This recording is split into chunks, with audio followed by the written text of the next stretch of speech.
Today, I played the solo cash cup like W key legend King Reet. He's a dude that as soon as he hears fighting, he's already on his way. So I wanted to see how this playstyle would affect someone like me. My goal in this video was simply to go after every player I saw, and every shooting noise that I heard. It's that kill first mentality, end game maybe second, third, or fourth priority. But on to game 1. It doesn't go that good, I wasn't warmed up, and we go down quickly. But on to game 2, we look to come back. I'm back at Reckless Railway, and I hear some shooting to the west of me. Once I get to the roof, I can see there is clearly a brawl, but it didn't look like it was still active, and luckily this guy had his guard down. All it took was one fry to kill him, but this is the perfect thing to get your tournament going. A quick, easy kill to have your confidence levels rise a little bit, and then you can get into the real fight, which is what instantly happened after with the third party. I instantly go for high ground once I see the footsteps, which is something I might not have done in the past. I used to be a very scared fighter in tournaments and might just run away at a situation like this. Even though I'm being a bit more aggressive, I'm still playing somewhat scared because I died quickly in that first game. I'm not applying as much pressure to these walls as I should be, and I'm just missing my edits because I'm not really warmed up and I'm a little nervous, to be honest with you. But once I take a deep breath and get this guy's wall, I don't miss any more edits. I'm hitting them all first try, getting chip damage on him,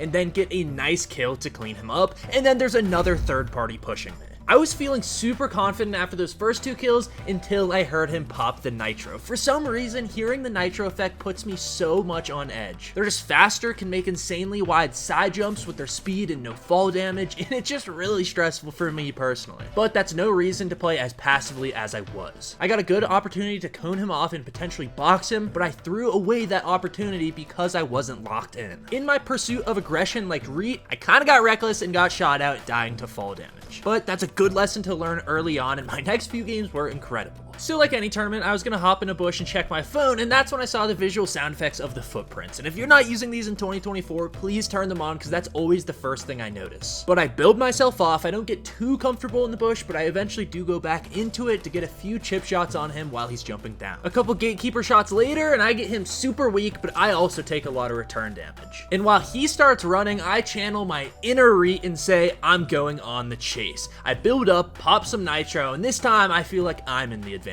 It feels so much better when you're the one on the chase, when you're the predator, when you're Dr. Disrespect and you're chasing those Twitch whispers down. So for this poor, innocent little child, I'm able to clean him up with my spray, if you know what I mean. And while there is an argument to be made that I'm playing poorly because I'm taking a lot of damage, I just feel like a king in this moment. I'm not scared at all. I'm at like 2 HP, but I feel great. And even though there's a third party chasing me down, I still feel extremely confident. And while a lot of you might say this is a dumb way to play a tournament, and that is true, it just builds my mental fortitude and just player ability. Because the biggest skill in Fortnite is not your actual mechanics, it's your confidence to be in fights and win them. But I'm human, so I'm low health and I am a little bit nervous, so I start to scuff my edits again, and that's when I remember what happened earlier. Take a deep breath, heal up when you get the chance, and then everything comes back to me. The calmness returns to my body when I'm able to reload every weapon, and I know that I can win this fight. Once I'm back up again, I realize that another fourth party came by, and those two are now fighting. So I try to get in the middle of it. I get a couple big gatekeeper shots. One of them goes down. Unfortunately, I wasn't able to get it, but now it's a 1v1 between me and this guy. But you'll notice here, I'm getting my piece control. I'm hitting all of my edits, double edits, back and forth. It seems like this guy was in a box and none of the walls were his. That meant I could keep farming shots on this guy. I then do the classic double edit where I edit up the cone underneath him, which he shoots because of slow reaction time to me editing the wall, and then I have a free shot. So in the same game, I'm looking for kills and I see the medallion fight, but then I swear I hear something out of the corner of my ear. I noticed that this guy was camping in the roof of this little shack on a wooden floor.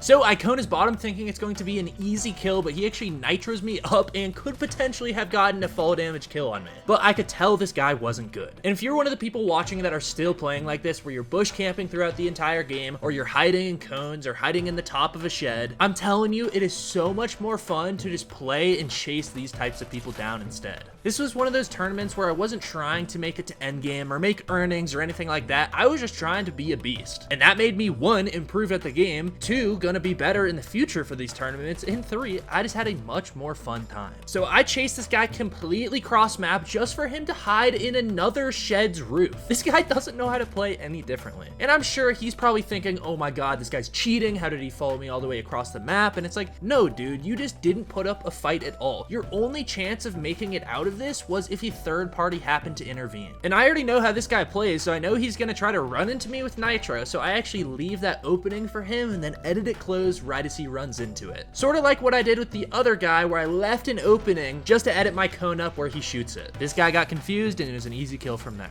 I get into another fight and this guy's actually build fighting me. I'm feeling good, I'm hitting my edits, I'm actually hitting some early shots on this guy, but it quickly falls apart. I jump down thinking this guy's gonna box up, but he actually retakes height over me and just keeps it. I make this weird side jump play where I accidentally mantle and take damage, and now I just keep doing that. I don't know why, I'm just doing these weird side jumps and not fully committing to a full high ground retake. And I know how to do them, I just got frustrated that my first couple attempts didn't work out. So I try to hit out his stair, which he jumps down and hits some big mythical shots on me with his combat shotgun and kills me. This wasn't a necessarily hard fight at all, but I just blundered. So if you do like the fact that I'm showing my airhead moments where I forget some things, please invest in the channel for the realistic point of view. But we keep it pushing. I wanted this video to be all action, so in our next game, we're fighting again. I get some nice tags on this guy with the burst SMG, and he's sort of boxing up in wood, so I know this is a good chance to go for height. Although he drops down to low ground, boxes up, and is again still in wood, so I know I can pressure this guy. He tries to quickly escape before I can do anything, but I do get a gatekeeper shot on him, and then at that point, he just left the wall open for a free kill. I think that guy was originally planning on third-partying a different fight, so I knew there was other people in the area. I chase down the path of builds across the river and find this guy in this little graveyard POI. We build up and go for height, and he actually does get above me. I try to hit him out, but it's no use, so being extremely arrogant right now, I just mantle onto him, and somehow it works out. Again, don't recommend doing that, but I was kind of just high off the adrenaline and the confidence in this moment, and it worked out.